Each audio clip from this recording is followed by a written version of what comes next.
And we are back, folks, for another edition of the Michigan Recruiting Insider. And the season is almost here. Recording time, we are 12 days away from the start of the Michigan football season, 12 days away for the first recruiting weekend of the season as well. And we are already in season form. We've already been out to games, seeing prospects, doing interviews with some of the top guys on the board for the Maize and Blue. Joining me to talk about that, to look ahead to who some of the top targets are, to talk about some rising in the rankings by a few key targets, the best crew in the land, starting off, of course, first with Mr. Steve Lorenz. Steve, how are you? Good, guys. Hope you guys are doing well. Doing great. And then, of course, our good friend, our guy, Brice Marich. Brice, how you doing, man? Doing pretty good. I just want to give an apology first off to Deacon Tonielli. I think I butchered your name last podcast, and I got a lot of stuff thrown my way. So I just want to apologize to you, Deacon. What did you call him? What was his name? I don't even. He called him Tony Dichielli. All right. So apologize. I was about to say that's not as bad as calling Iyabi Anoma Imba Anoma. But it is. That's worse. That's worse. Tony Dichielli. Not my brightest. Yeah. Right. Hey, man, it happens. It happens. But you know what? Before we get to talking about prospects to come, prospects on the board, Iyabi Anoma, we'd be remiss, Steve, if we didn't start there. It was a kid that Michigan discovered. I remember being at the satellite camp in Baltimore when this basketball, I mean, he was a basketball kid. The Baltimore writers didn't even know who he was from. They said, hey, man, that's a kid from Randallstown. He's a basketball guy, right? This is before he transferred to St. Francis, but he looked good that day coming off the edge, but he might have been 190. So you wanted to see, could he pack on weight and still be a guy that was that much of a blur off the edge? And not only did he put on weight, show that he was a blur off the edge, Steve, I mean, he was a game wrecker for St. Francis. When he ended the cycle like the fourth or fifth ranked overall guy in the cycle. Pretty amazing to think now with him on the roster, yeah, that the satellite camp still kind of paying off, I guess, in the long run to an extent there, right? Because I mean, I remember the recruitment Michigan getting in early was what basically kept them in that one. You know, you guys might have to jog my memory. When he chose Alabama, I mean, Michigan was probably second in that one, weren't they? I mean, yeah, right there. Yeah, because by that time he had obviously transferred to St. Francis. Biff Poggi was his coach. Michigan had the obvious connection to Biff, and I think that was in addition to the fact that they discovered the kid. Right. You had another point of connection that made it just feel like, that they had a good chance to get him. I mean, the next year, so they discovered him at the satellite camp in 2016 at the Baltimore satellite camp. The next year in 2017, he came to their satellite camp at Bowie State, and he didn't work out. Like, he had the Under Armour camp that day, and then came down just to hang out with the coach, came over to Bowie State just to hang out with the coaches, just to show up. I mean, because he was feeling them that much. It felt like, man, how did they not get this one when he went to Bama? But one of those things, Steve, you look back at the time, it's like, oh, man, this is what it's like to recruit against Bama, right? When Bama really wants one, and he wound up going down to Tuscaloosa. Yeah, no, I mean, Michigan, every school in the country has had that feeling at some point or another, I feel like, in the last 10 years. So just can't emphasize, though, how unexpected I think this kind of was. None of the negatives on him are things that Michigan can't get past, with the reasons that he hasn't really stuck at any of the other programs he was at. Obviously, I wouldn't say he didn't stick at UT Martin. I mean, you leave UT Martin to go to Michigan any day of the week if the opportunity arises. But Alabama, Houston, things didn't work out there. I know in talking to our Alabama guys, talent, ability, never the issue with him. And that's why just super fascinated to see maybe come October or so. I don't know. Maybe he comes in and gets some snaps right away and does something. But I mean, just really interested to see where this ends up for Michigan, because it's a low risk, high reward type move. I actually kind of think at first you was like, this doesn't seem like a move Harbaugh would make the Michigan roster, but I actually think it may speak to the level of culture that they've built on the roster, where they'll bring somebody in and it's on him to assimilate himself into Michigan's culture, not so much Michigan just taking a gamble on a guy and hoping it kind of works out. I think what we've always seen with Michigan in the transfer portal is they'll take a guy even if it's at a position where they actually feel all right at. They're looking to improve the roster 1 through 115, regardless. That's like Dalen Baldwin the year before. Michigan was already pretty set at receiver, like had a good receiving core, but he was that good, and so you take him. And I think this is a semi-similar situation with, just a lot of question marks, but like good question marks. I think it's going to be really interesting to see where this goes. I described this on the board as a low risk, high reward move. They have to feel very, very comfortable, not just with their culture, Steve, and it's a great point that you just made, but I think they have to feel very, very comfortable with where he is in his journey. Like if they thought that there was a decent chance of, or if they thought this was a real behavioral risk, even with a good culture, I don't think that they take the chance. But you have the unique perspective here as a program that discovered him. Your head coach, Jim Harbaugh, really connected with him from the jump, from the beginning, when they saw him at the satellite camp in 16, to when he came back down in 17 to hang out and comes on his visits. And, then you have Biff Poggi here. Not only do you have Biff Poggi here, you got to have a huge St. Francis contingent here. This is an environment that I think is conducive to comfort, and to, if you don't do anything else, you have helped him take the next step off the field, right? If all you do is help him, get an advanced degree, help him in his graduate studies, help him continue to, sort of turn his life around like he did Jordan Whitley, you have just done you've done a really, really good thing, right? And that, if you want to call that downside, then that's the low end. The high end to me is Mike Dana. I said this on the board and people shot it down. Some did anyway. Talking like, well, Mike Dana, this kid, it was a 5-star, unbelievable All-American, top 5 guy in the cycle. Mike Dana was a transfer from Central Michigan. Well, first of all, Mike Dana dominated at Central Michigan. He had a much better season, his final season at Central Michigan, than Iyabi just had at UT Martin. So let's remember that. And I tell you what, you talk to the guys in the program, you talk to the coaches. Mike Dana is a guy that they use as a reference for transfers. They're like, oh, this could be another Mike Dana guy. Not talking about Iyabi, but they're like, this dude came in a very short window of time, learned the defense, and was an impact guy. And now is like a starter for the Kansas City Chiefs. So he is a legit dude. If Iyabi can come in halfway through camp, learn the scheme, work his way onto the field and be a designated rusher, have a Mike Dana level impact, then you are winning. Because hearing all the buzz I'm hearing out of the camp about the defense guys is that there's reason to be optimistic about them not falling off a cliff. Is there a pass rush guy, though, that you could point to and say, pin your ears back and go get the quarterback? Like, there isn't really that guy yet that they know that's the guy.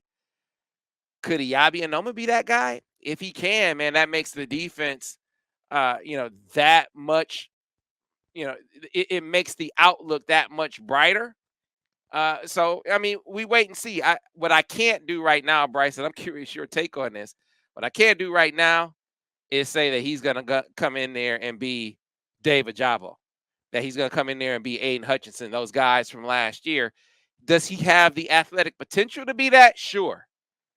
But it's been a long time since he was, that. And, this circumstance, while good, that would be an amazing development for him to be that. So I'm not ruling it out. I'm just saying I'm not going to the season expecting it. Yeah, I mean, for me, I'm not going to, a lot of people made comparisons to David Ojaba right when you saw the pickup. And a reason for that was because if you remember early last season, David Ojaba really wasn't like starting. I mean, if you watch that Washington game, he was in there, but he wasn't like one of the main guys up front on a lot of the downs, except for third down, kind of like you said, pin your ears back and go get the guy. But with Anoma 6'5", 245, I was told by people in the program he's physically impressive off the hoof. But a big thing when we talked to Jalen Harrell, who's on the team at one of the pressers, was he's got to learn the playbook. He's just going to learn the defense. So I think the mindset is let's see what he can do starting off here because he's kind of so far behind the 8 ball. But at the same time, physically, he's so gifted. I think right now, if you look at class rankings from when he was ranked to the guys on the current roster, he's the highest rated guy on the roster right now. So athletically, he's got all the tools you're wanting, in the toolbox. He's got all the moves. He's got all that. But again, he's coming from the FCS level, where he put up decent stats. But as a senior in high school, see him, a guy that you watched and really was fond of, 100 tackles, 22 sacks for, he was putting up insane numbers. And even in the All-American game and practices leading up, he was wowing observers and stuff like that. So, like you both said, I don't expect initial impact right away. But if you can get something out of him mid-season, especially where the schedule heats up and you kind of really need a guy to, like, emerge, what more can you ask for? Yeah, again, realistic expectations. That doesn't mean that he can't be that at some point, that he can't be that game record that he was in high school, that he was in the All-American game. But, I go back to looking at what he did at UT Martin, which was, it was good. Was it 5-star, 5-star top 5 player in the class level performance? I wouldn't say that it was that. So to expect him to do that at Michigan when he didn't necessarily do that at UT Martin, I think is setting yourself up for a disappointment. Again, is it in there? Is the athletic potential in there? Sure. But I think much more realistic. If he can be folks need to give Mike Dana his due. If he could be what Mike Dana was, you should be doing backflips, cartwheels, celebrate. I know Michigan be celebrating. The coaches be celebrating if he has a Mike Dana level impact. That changes the game for Michigan defensively. If you have a guy that can come in and in a shorter time window than Mike Dana. Mike Dana came in like June, right? This dude came in halfway through camp. That's tough. And he was working at the FCS level, whereas Mike Dana, he wasn't. It's not like he was Power 5, but he was at least FBS, right? And he was dominating. So, we'll see. We'll see how it works out. He's got 2 years, though, right?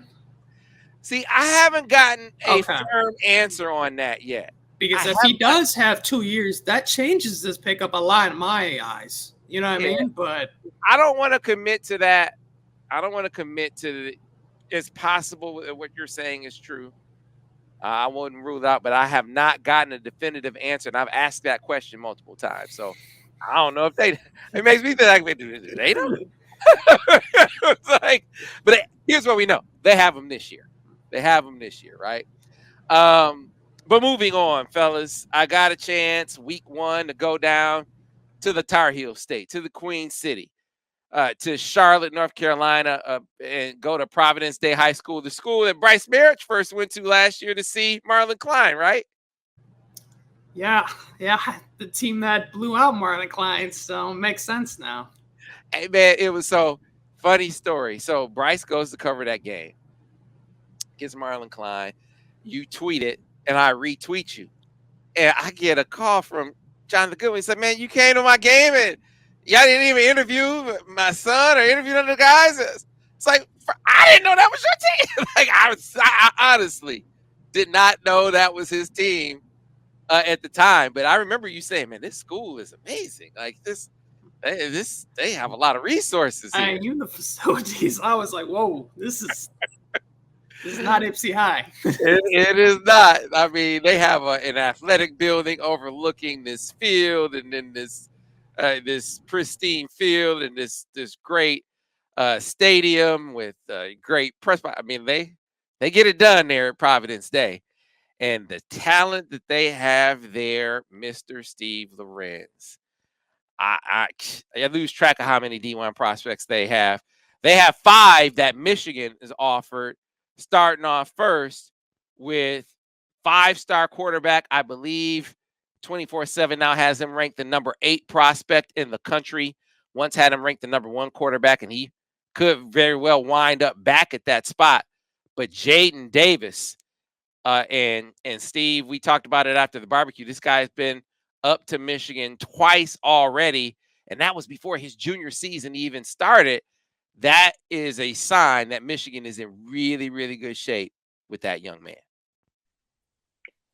Yeah, by far and away, Michigan's top target with what they're doing in 23 might be one of their 2 or 3 top targets, regardless of position or class right now, honestly.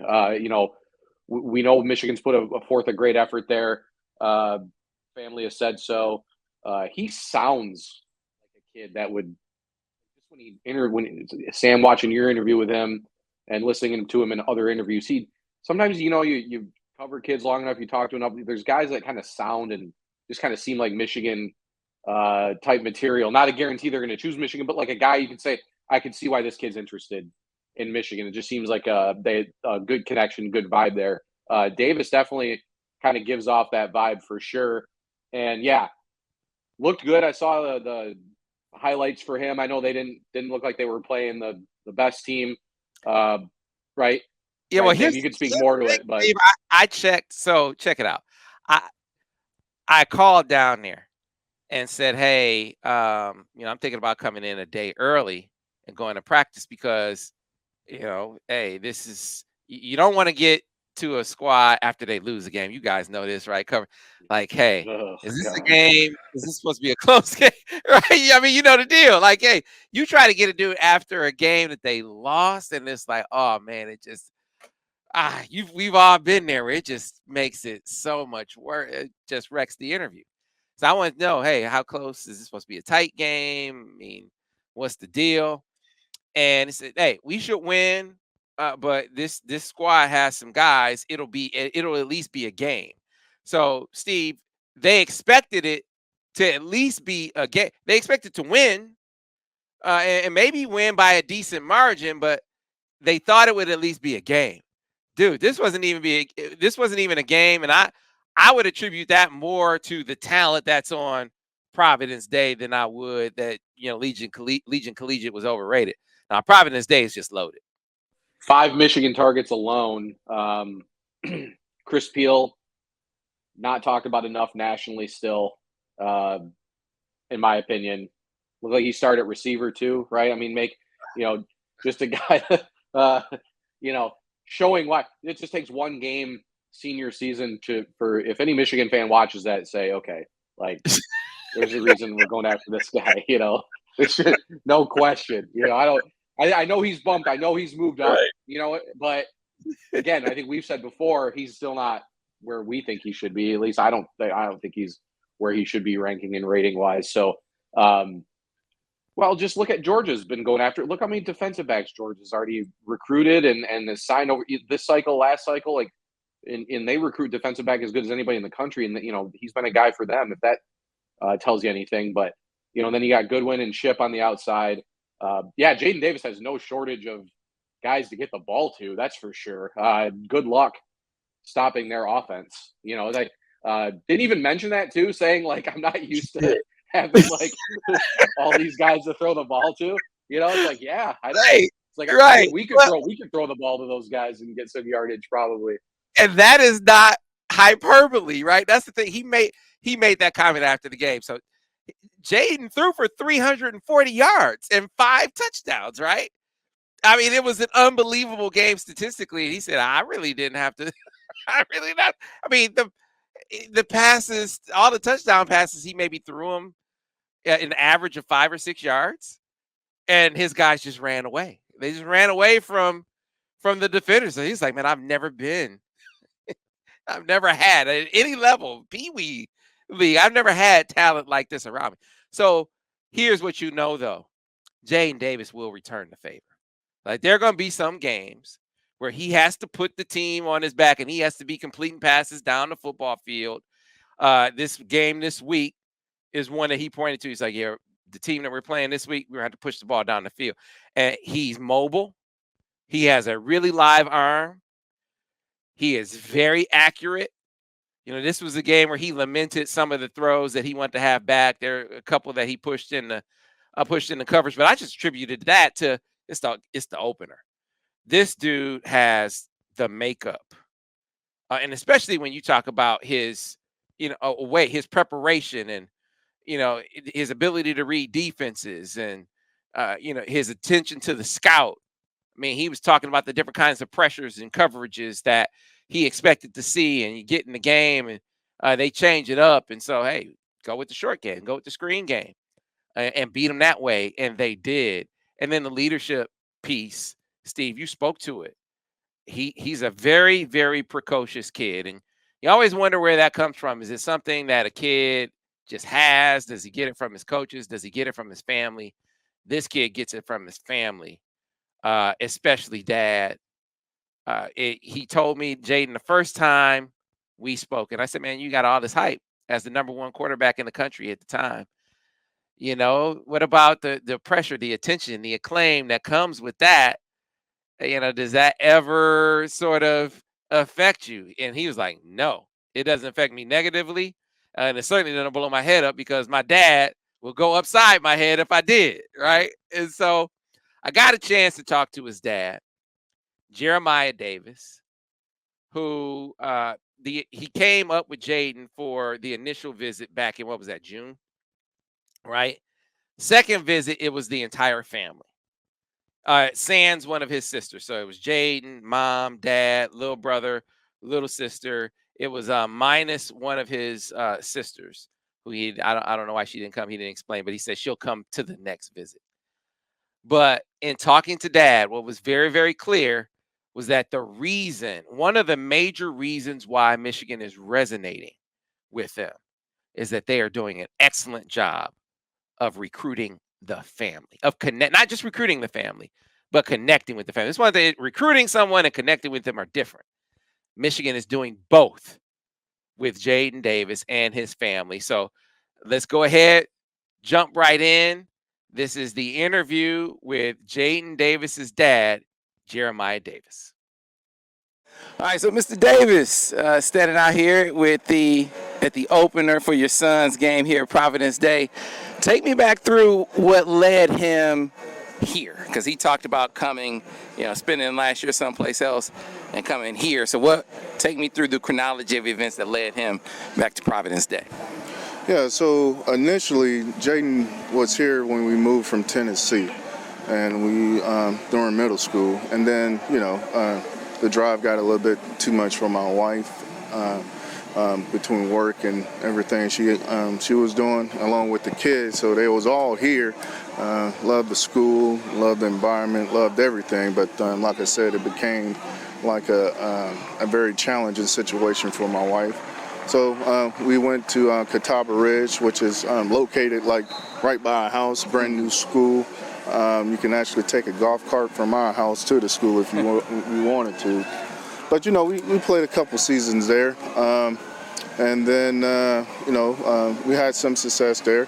But the caliber and the coaching and the talent and his friends are here at Providence Day. So with a kid like that has national recognition, it needs to be coached by a national coach. Right. And play with kids that have the same opportunities and same mindset as he does. So helps him, still sharper still, as they would say. So it helps him become better and challenge him to do a lot more in this particular system and with this type of coach and with the players that are surrounding him. So that's why we back. So every dad, man, there's a moment where you realize that your kid is different.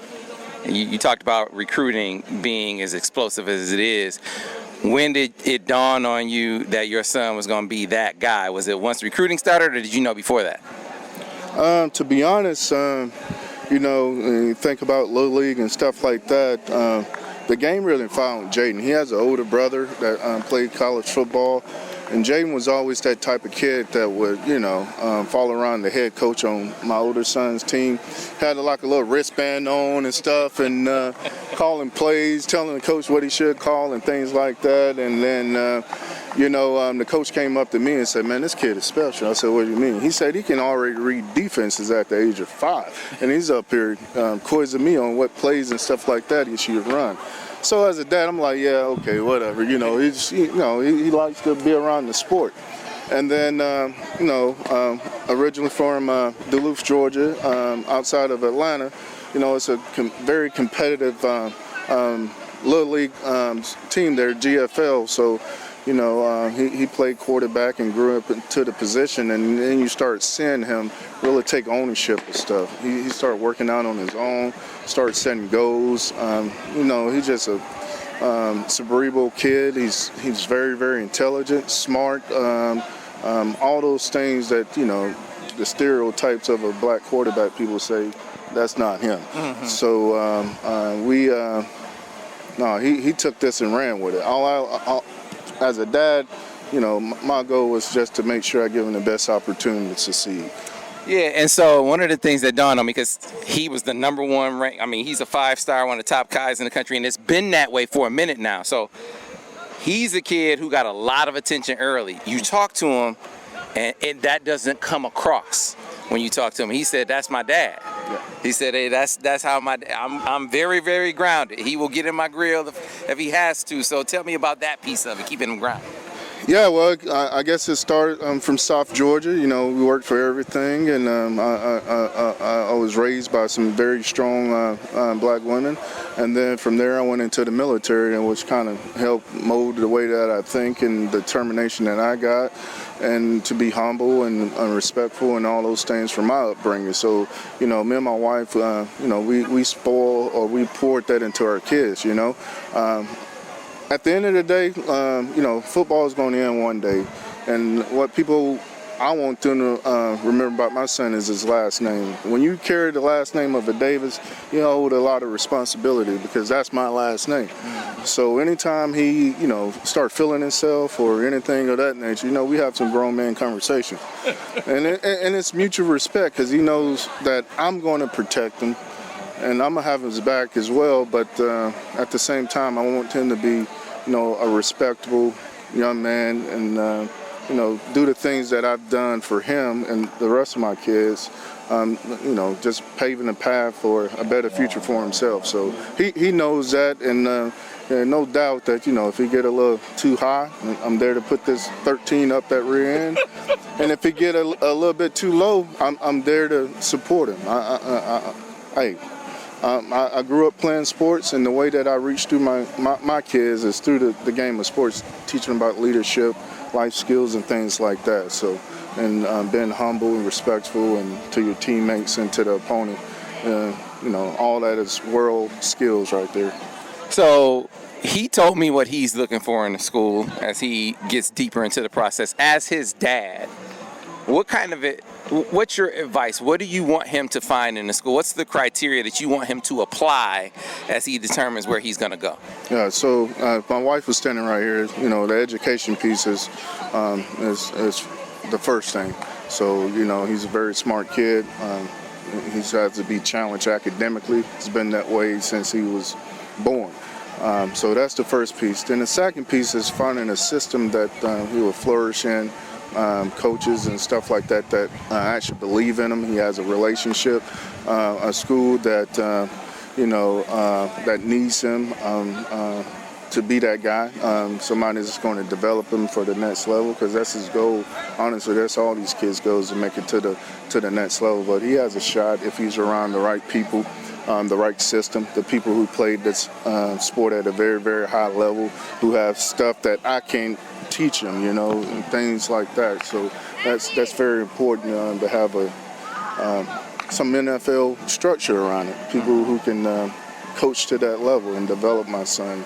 And, he's going to compete wherever he goes. But I think those things, the environment, the opportunity to play the position at a high level, whether it's early or sitting a year or whatever it has to be, but the academics. So all those things got to come in play for him. And as a dad, that's what I keep pushing. So you've been to Michigan a couple of times. You described it as the red carpet on top of a red carpet. What does that mean? Like, what were your biggest takeaways from the time you spent up in Ann Arbor? I'm just, initially went up there first time with Coach Goody and a couple of players and Jadyn, just to see what the place was about. I heard a lot of good things about it. And then, I'm a man of my word, so me and Coach Wish was talking, showed us around, stuff like that, and then he gave us an invite to the barbecue. And I said, we'll be back. And, it's a big deal if I bring, family with me, especially my wife, because she doesn't know anything about this. I try to keep her away from the other part of the recruiting side. That she only comes around when it's time to really focus in and decide what we want to do. So, but the red carpet part, man, they treated our family like, family. We spent so much time with all the people that was around us. We had our own little tour of Ann Arbor and the school itself. It was just a very, very southern type feel, the southern hospitality. That's the type of feeling that I got from a northern school. So, and then, people, say what they want, but Coach Harbaugh, he made it an emphasis to spend a lot of time with us. Coach Weiss made an emphasis to be right by us the whole entire time. So those things like that pays a lot of dividends when you think about the relationship building of the process, and no BS type talk, grown man having grown man type of conversation. So, whatever people say about the coaching staff, I look at it completely different, because we're only looking for one thing. Don't BS us, because we can read through it, be honest and straightforward and transparent with it, and we're going to do the same thing as well. And I'll be honest with you, and they've been transparent. They made their case, and, we're going to let the chips fall where they may. I got you. All right, and so one of the things Jadyn talked about was quarterback development. And one of the things that he cited with Michigan is having a couple of pro guys that have been around pro quarterbacks and help mold pro quarterbacks. Is that something that you're looking at as well, or something you told him to look at? Like I said before, Jay wants to be developed by the best. Coach Harbaugh has been in the NFL. He played the position. Wow, he had quarterback after quarterback. I think it's very important in his recruiting, and I think it's also very important the way we're looking at this thing for me as well, that he has somebody that's there that can teach him, the NFL concepts, what and what not to do. I think he loves Matt Weiss, because he told us like that he's highly intelligent, and all that stuff is important, and kind of like Jay's going to be a grown man here pretty soon, so he's going to have to make some of these decisions on his own. But as a father, I'm just here to guide him, make sure that the things that he wants in the school, they have, and in this recruiting thing, there's grown men talking to 16 to 15-year-old kids, and as a father, it's my responsibility to weed through the BS of this recruiting process. So in turn, that's what I do. He turns to me, and then I let him know how I feel. I was like, They can say what they want to, but day one when you walk into that school or that on that field, all the 5 stars and all that stuff that you had and what you did accomplish at high school doesn't matter anymore. You got to reprove yourself. So you got to get a good feeling going into whatever situation, whatever school you choose, that they're really truly invested in you, and they're going to give you the best opportunity to get on the field and succeed as well. All right, so NIL is a factor seemingly for everyone now. I don't care what sport, what gender. You're looking at NIL opportunities. How has that affected your outlook on this process? How do you incorporate that into the vetting process of the schools? To be honest with you, we kind of stayed away from the whole NIL conversation. We really try to first determine if that school is somewhere that he wants to be. I mean, people can throw money or whatever that they have, but if it's not the place that he wants to be, he's not going to say, I don't care how much money you pay. I work in corporate America, so I understand that. So from that standpoint, the goal is to get to the next level. Is to get to college and get to the second contract, as my son always says. So that's our focus right now. But to be transparent, will it play a significant role in what school he chooses? Probably not, because I want to make sure when he wakes up in the morning, he's at the right place that he wants to be. Mm-hmm. All those things, NIL, the right fit, and all those things are components of where he's going to choose a school. Mm-hmm. So if the notion is out there that it's all based on money with the Davis family, it's not. So what about, okay, that being said, having a plan for maximizing opportunities, is that something that is important to have, or a school to present to you in this process? Oh yeah, we're going to play on the biggest stage. That's our goal. And, I think the Big House is the biggest stage out there with 112 or 13,000 people, you know what I'm saying? So I know the opportunity is there. You look at JJ and all the other football players, student athletes on that team. I mean, they've done a phenomenal job with that. So it has other schools as well. So everybody wants to have that opportunity. But the main thing is the main thing. You got to go out there and play.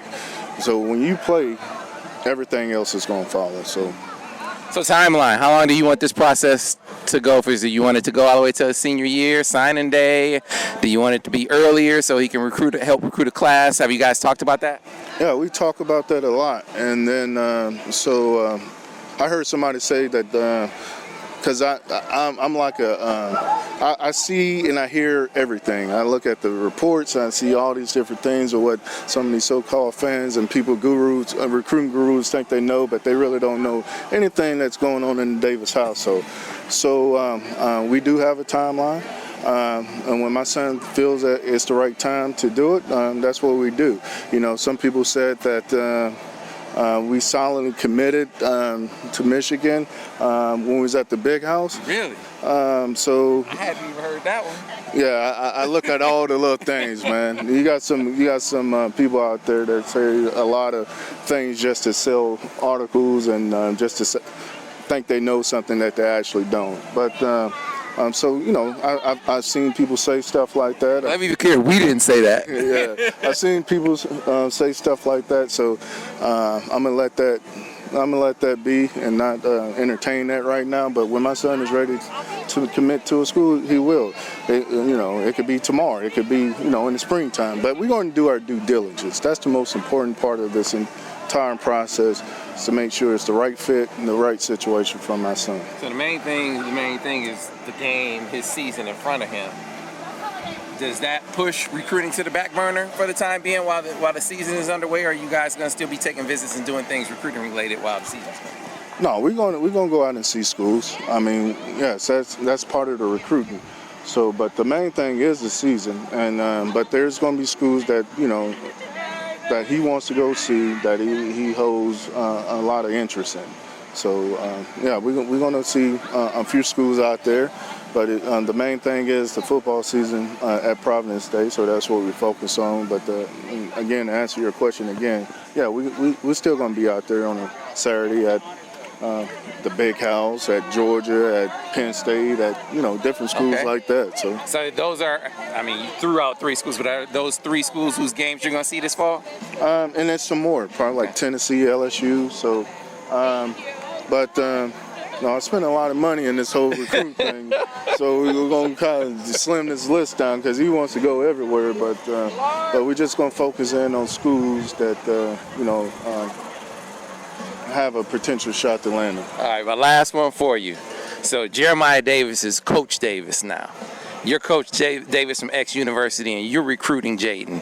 How would you do it? Like, what would you do to recruit him if it was going to be successful? I recruit his family. The family is the key, especially a kid like Jadyn who values family over everything. So, the family has to feel like this is the location because at the dinner table, we're going to discuss all these things. We got a spreadsheet with different things that are important to him, and we're going to add that score up and see where it falls at. So, the family, because we're going to be at the games, we're going to be supporting him throughout this entire process in his career. So if I was a coach, I would make sure that I get to know his family, understand his values. That's how I would approach the situation. That's why I don't deal with certain people out there because, they approached us first versus my son and asked for the opportunity to recruit my son. So, I'll recruit the family and then recruit the kid at the same time. And so who is mom, dad? I mean, when you say family, is mom, dad? Is it beyond mom and dad when you say family too? Oh, yeah. Man, we got a big family, man. So who all are we talking about? No, we're talking about the family, man. We're talking about the immediate family. We're talking about the folks that live in the Davis household that have that opinions that he values. His little brother, his 5-year-old brother. I mean, it's everybody, So you got to come with a holistic approach when you're approaching us because we're all about that business. Well, Mr. Davis, I appreciate your time. Good luck this season and see you down the road. Most definitely. Thank you. So, guys, Jeremiah Davis heard very clearly. First of all, he corroborated something that we said. Remember, we were talking about how don't expect a commitment at the barbecue. People were talking about, hey, time to crystal ball him. He's a silent commit, I guess. I hadn't even heard that.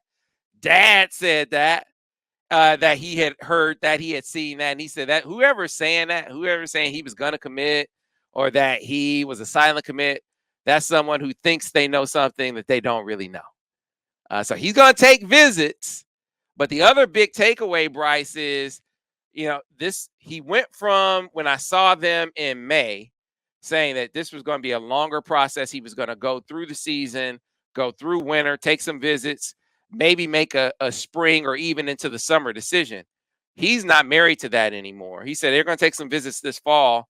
And he said he's actually, ready for it to be over with. He'd like to make a decision after the season, not married to that.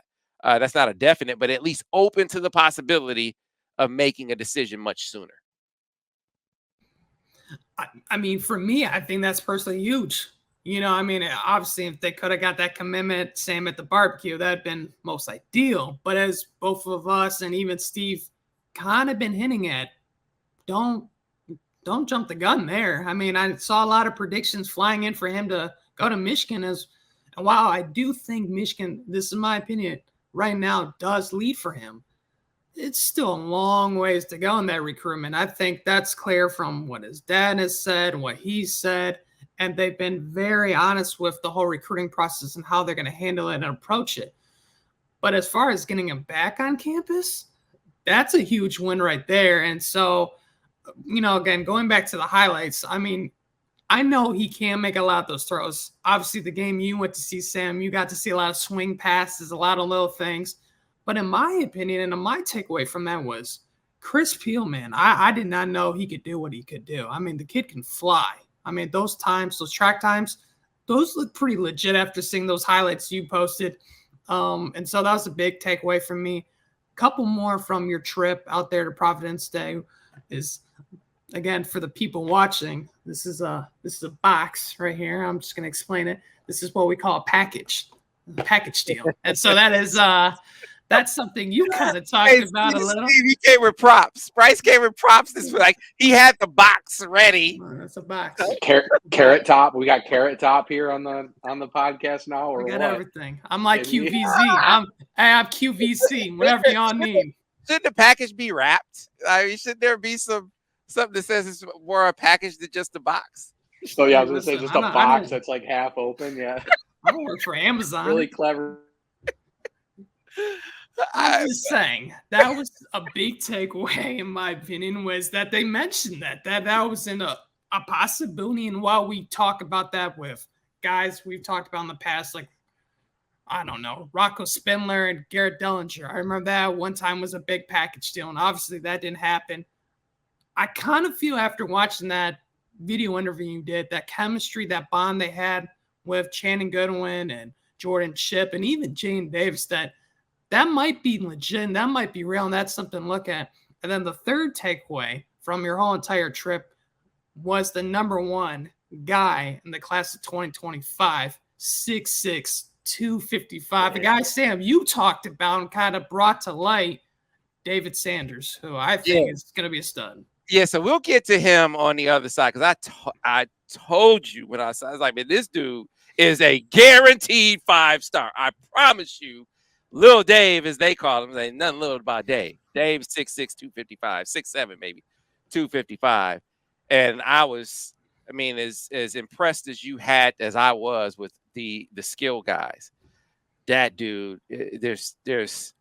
he belongs in the conversation for best prospects in the country, regardless of class, in my opinion. But getting to Chris Peal, decision on the horizon. He's going to make his decision next month in September. Be sure to check out that piece where he sort of goes into it. Michigan gets the final visit.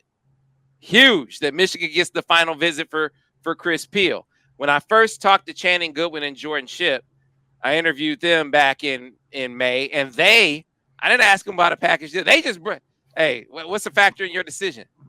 Hey, we want to go to school together, right? So first it was just them talking about going to school together, and then eventually they started wrapping Jadyn into that discussion, or QB1 as they call him. Jadyn started to talk about it.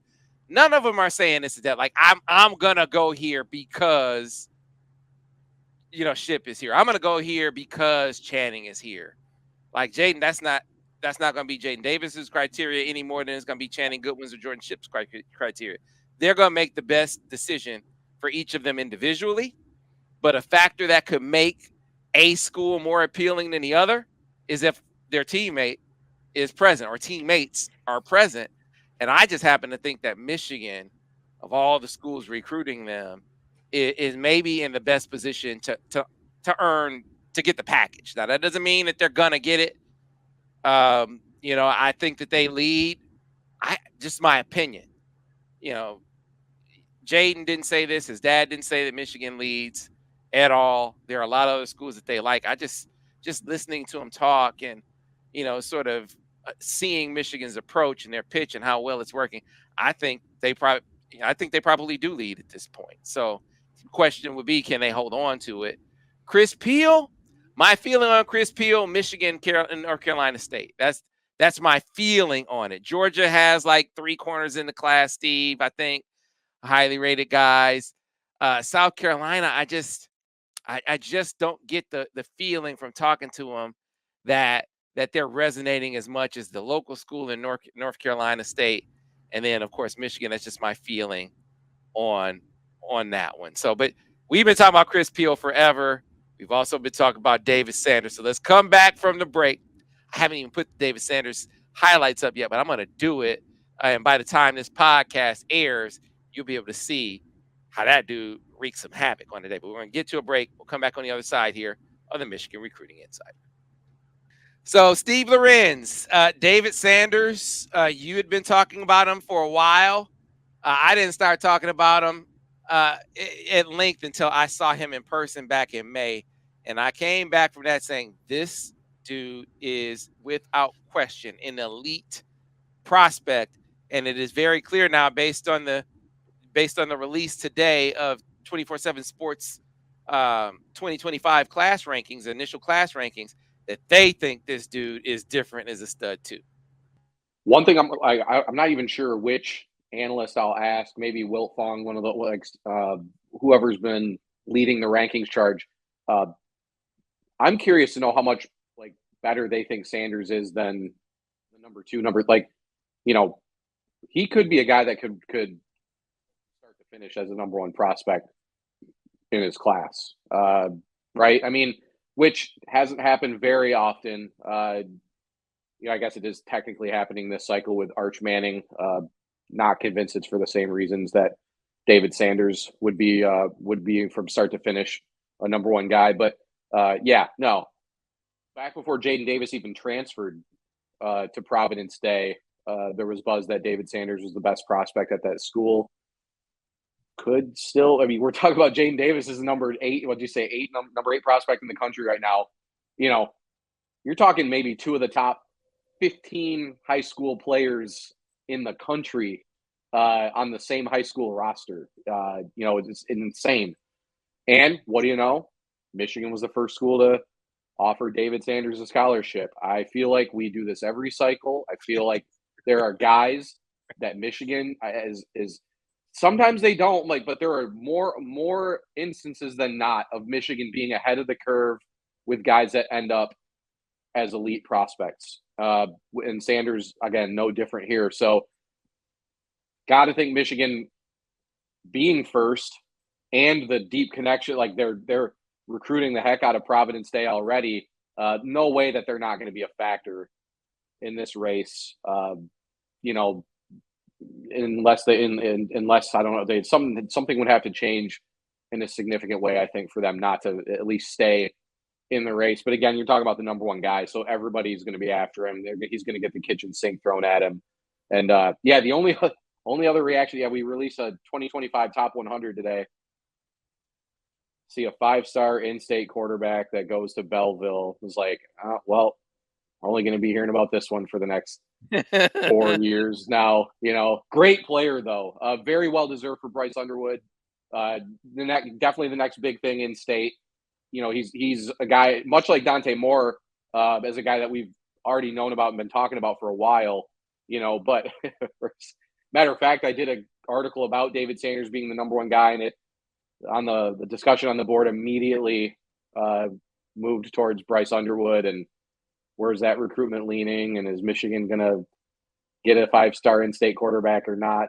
So it's going to be a name we're probably going to be talking about 100 times before anything happens there. So that was my other main reaction to the list today. So David Sanders, as you'll see in the highlights, I mean, he is an offensive tackle by trade. That's what he's going to play in college. He played offensive tackle for Providence. They left tackle for them during the game. That's not where he stood out the most. Sort of similar to Chris Peal. Chris Peal is a corner by trade. He stood out the most at running back, catching balls out of the backfield. David Sanders stood out most as their designated rusher. So in pass rush situations, he came in there as a stand-up edge guy and got after it. I mean, bent the edge, blew past the tackle and sacked the quarterback on one play. Another play, he came around the edge and chased the quarterback down from the backside for another sack. So many pressures that he had on the day as well. He got a personal foul penalty that I thought was ridiculous. He took a step and hit the guy. The ref, I think it was a Shaq foul. You're so big, you should have left him. You so big that you knocked him down to the ground. I'm just big and he's not. That's what happened on that play, ref. That dude, you look at the highlights, you think he could be a really, really good defensive lineman. I don't put the highlights up for that reason to say, hey, recruit him as a defensive end too. I recruited to show how twitchy he is. His overall athleticism, how well he bends at 6'6", 255, right? His speed and quickness and agility. You put that in a tackle package, he's already up about 30 or so pounds from last year. You throw another 30, 40 pounds on there. And if he keeps that athleticism, which stands to reason that he will, if he if he has so far, man, Brice, I'm glad. I'm just glad I'm not on an island and seeing it. Everyone's saying the same thing about David Sanders now. Yeah, I mean, he's the complete package, and he's only 15, which is even more scary or whatever. And so, this is a guy that Michigan was in early. And Michigan, I feel like, especially with Jim Harbaugh and his tenure here, they've always been good with evaluations, with just evaluating talent early on, getting in the mix before many of the heavy hitters, and then going forward. But again, it's just closing the deal. But they're also courting several guys from his school, which also could lead to maybe a mini pipeline. Well, they have to land those guys and eventually sign them. But I think early signs show that Michigan's doing really well in that recruitment, and there's hopes that they can get them back up to campus. You know what I mean? That's the big thing there. Biggest takeaway for me looking at the 2025 top 100 initial rankings for that cycle was obviously Bryce Underwood. I mean, he led Belleville to a state championship. They're 13-1 record as a freshman, almost 3,000 passing yards, 39 touchdowns he threw in that season. I think he only had 4 interceptions. He ran for 6. So he's a complete package, 6'2", 200 pounds, dual threat quarterback. And this is a guy that he plays with a lot of talent, but I think the great players also help those players take their games to the next level. And I think you saw that last season with the Tigers and how he kind of got Belleville over the hump, because Belleville kind of was getting knocked out of the playoffs here and there. And for him to come in as a freshman and win it all, that was really impressive. Michigan has been in that recruitment extremely early. I know he's been to campus a handful of times as well. And so that's going to be a recruitment, like Steve said, that we're going to hear about probably more often than not. 2 other guys I want to highlight, Weston Port from San Juan Hills. He's a 6'2", 210 linebacker. Last season as a freshman, he had 91 tackles, 25 tackles for a loss, and 12 sacks. So obviously he's got the production to back up his ranking. He's coming in at number 98 overall. He's a guy that actually took his first ever trip to Michigan in June, came away very impressed, especially with Jim Harbaugh. And the last guy is Chris Ewald, a guy that Steve Clinkscale offered back, not this barbecue, but the following barbecue. And that was the guy that they offered, they really enjoyed. He really enjoyed that time. He came up again for the spring game, and he extremely loves the environment, especially, again, he raved about Coach Clinkscale and his, talent and what he does developing at that position. He's a 6', 160-pound corner from Madonna Prep down in Hollywood, Florida. So he goes against top competition as well. And he's, I think, rated right now at 73 overall in the top 100 initial rankings there. And he will be coming back for the Nebraska and Penn State game, he said. So that's a guy, I think both those guys did look really good early on. And like I said, Bryce Underwood and David Sanders, though, those are the big fish. Those are the guys that we're going to be talking about, not just for upcoming podcasts, but probably for years to come as well. So, Brice, before we talk a little basketball recruiting on our way out. Yeah, right. Before we dive into that a little bit on the way out, speaking of prospects rising in the rankings, noteworthy official visits that you're pointing to. We already talked about Chris Peal coming week 3, right? And Michigan getting his final official visit. Just a handful of others maybe that you're really sort of looking ahead to this fall for Michigan. I think one of the big ones for me is 4-star defensive tackle, Kenny McDonald. He's a guy that they've had on campus before. He came up in the summertime, and he's, again, we talk about production. He posted insane stats as a junior, but a lot of the heavy hitters have been coming after him. I know Georgia he's from the Peach State, so many assume that he would stay home. But right now, the vibe and the trend, it seems like if you're following the crystal balls at least, say he's going to go to Clemson. That's not a for sure thing. He will be coming out for the Hawaii game. I want to see where things stand, especially because in the interior, and that's something we've talked about, we've seen guys kind of go off the board. So hopefully they can make a move with him and just a couple other guys we've also kind of highlighted before. Spencer Fano, the 4-star offensive tackle from Utah, and then DJ Chester, the 4-star offensive tackle from, again, Georgia. Both those guys will be coming up for the Michigan State game in October. Both of those guys are, I think, top priority recruits for Sharon Moore up front. I know he just landed a 4-star offensive tackle, Evan Link, a guy that, Sam, you're going to be seeing here soon. But again, I think they want to restock the cupboards because as good as they've done along the offensive line, that can also be like a blessing and a curse because you can, I guess, expect a lot of these guys to go pro. So you got to keep filling the talent, kind of regenerating that pipeline there as well. Those are 3 guys I'm going to highlight, and obviously the Chris Peal official visit. That's big as well. Yeah, I want to see DJ Chester. Like I told you, Bryce, yeah, you'd be hard pressed to find a dude that he may not be ranked as high as Spencer Fano, but I think the value to the class. This is my opinion. He's like the guy. One of the top guys left on the board. I would, if I had to pick a line, let's just narrow it to linemen. If I had to pick one lineman, it would be DJ Chester because he could play all 5. He's played all 5 positions.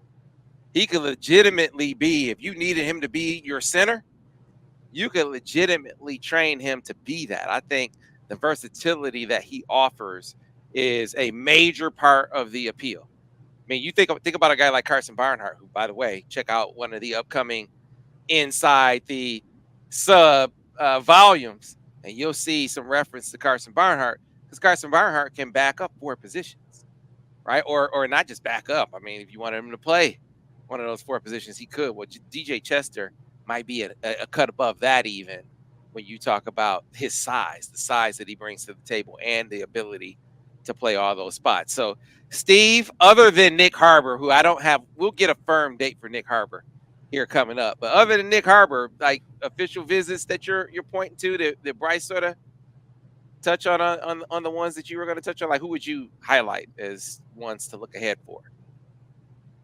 I mean, I'm probably with you. Got DJ Chester because they've only secured a handful so far, right? I know the other guy seemed to have a date in mind, but I know Bryce, you just reported the other day that's in flux right now because of his football schedule. Is Nick Fattig, the Texas Tech verbal commitment, right? Is a guy who took a huge leap up the rankings. That one, to me, actually he made our Andrew Ivins, our national guy, did a freaks list yesterday, and Fattig was one of the top 20, I want to say. He was pretty far up there, an elite power lifter for his age. Apparently, he's won some awards and some competitions and stuff with his powerlifting. You know, Michigan, that one seems very winnable if they can get him up there, right? And I think as a guy who would be an interior, almost assuredly would be an interior lineman. They get that date set. You know, it was supposed to be in sometime in September, I believe. But if they're able to get that date set, that'll be one I'm watching because that's a guy I feel like if Michigan gets him there, I think they eventually get the flip. So, you know, offensive line recruiting seemed like a huge issue earlier in the process. I think, and Sam, you'll see Evan Link, you said that was a huge commitment for Michigan. I just think things are not as in bad a shape up front as people kind of tended to believe they were earlier in the process. Yes, they missed on some pretty big targets, guys like Jagusa, you know, some other guys up front. But I still think Michigan is in position to finish with a much better class on the offensive line than maybe people thought they were going to 4 or 5 months ago. Moving over to basketball in closing, we want to highlight, since we're talking about guys moving up in the rankings, a major move in the rankings for the number 1 target on Michigan's board, who now happens to be the number 1 player in the 2023 class, Isaiah Collier out of Wheeler High School in Marietta, Georgia. You know, long been a major target for Michigan. Even before he was mentioning Michigan in interviews, I was hearing behind the scenes that, hey, they're getting some positive vibe up in Ann Arbor from this young man about his level of interest. not long after that, he did start talking about Michigan in interviews, and eventually made his official visit toward the end of July. And noteworthy there was that his entire family made the trip, right? And so really giving, I think, some confidence to those in maize and blue about their standing, that, kind of feeling like maybe they have won over the family somewhat. But since then, guys, we have seen SC kind of, that's the talk. Now, that's the talk in recruiting circles. Now, I don't know if folks are getting that directly from the Colliers, but even the other schools in the mix, the word that you're hearing coming out of their circles is even at UCLA. The UCLA folks are saying USC. For the UCLA folks to be saying USC, it makes you kind of think there's some smoke there. So I was trying to get to the bottom of, why might a California school be trending in this race, right? A California school that, they have some tradition, but not like Michigan, right? They haven't contended any time recently, talking about SC. But you have a coaching staff that's put together a really good plan, and then you have his brother. So his brother lives in California. That's not to say that he'll go out there just because Big Bro is out there, but you have a piece of home out there. His brother came on the Michigan visit, and I think that was one of the things that they were heartened by. That that I think they felt like they really made some strides on that front as well. Like, he's not going to go to a school in California just because his brother is there. But I think the feeling heading into the visit was kind of, man, we might have a hill to climb here, because he and his brother are really, really close. And that's a chance to be closer to him in proximity. Well, I think coming out of that visit, they felt like that wouldn't be as steep a hill to climb. But turns out, fellas, that it might still be a little bit of an incline there for Michigan to get over. The only other big takeaway that I'm coming away with right now, until we sort of get in the weeds and maybe try to reconcile what people are saying with word from the Colliers themselves, because I haven't heard any of that on that front, that it's SC, is he is talking about pushing back his decision. Initially, when our guys at 24/7 talked to him this summer, it was, hey, he's going to take his official visits. Michigan was the last one. He was going to make a decision shortly thereafter.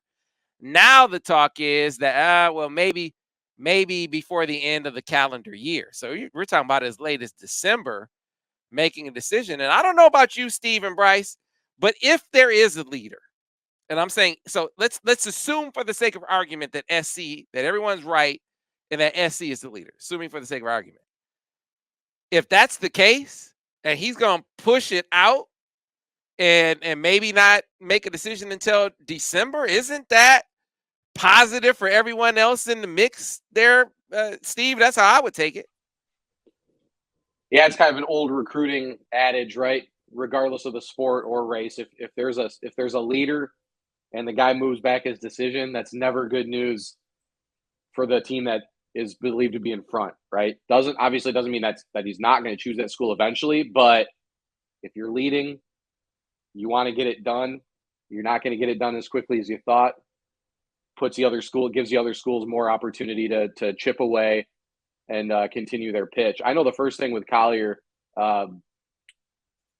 obviously, hell of a basketball player, but for Michigan fans specifically, I think their eyes light up when they see the 6'3" next to the position point guard. I think that's been a big point of contention on our board over the last 4 or 5 cycles. Michigan kind of always takes the undersized point guard type guys, and Collier, even without being the number one player in the country, just more of a larger, bigger point guard type prospect. So they're still, haven't talked as much about hoops recruiting. Feels like Michigan is in the conversation to have a great class. I know, is it Marlon Jackson's nephew too? Marco Jackson's another one that I think took a move up in our last rankings update too, I believe. So I know, was it Jadyn High is another guy I think they're still trying to recruit, right? So, kind of one of those things where they're in a lot of big names, haven't reeled in any, yet.